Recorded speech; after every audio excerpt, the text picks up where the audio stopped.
Du patinage au handball en passant par le sport automobile, voici la vie de Leila Schulnielsen, une sportive qui a marqué l'histoire. Revenons sur son parcours. Leila, elle naît en 1919 à Oslo dans une famille très sportive. C'est ainsi qu'à seulement 11 ans, elle va déjà faire la une des journaux, puisque tout simplement, elle est choisie pour inaugurer le tremplin de saut à ski de sa ville.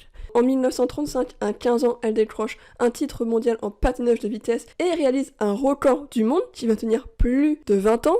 Et en 1936, elle décide de se remettre au ski alpin pour les Jeux Olympiques et va décrocher le bronze sur le combiné, devenant ainsi la toute première norvégienne à remporter une médaille sur cette discipline. Et en 1939, la Norvégienne décide qu'elle va changer d'air, et donc Leila va se lancer sur le handball et le tennis en parallèle, et elle va jouer au handball pendant une dizaine d'années et décrocher quelques titres nationaux, une coupe des rois, bref, c'est une joueuse redoutable.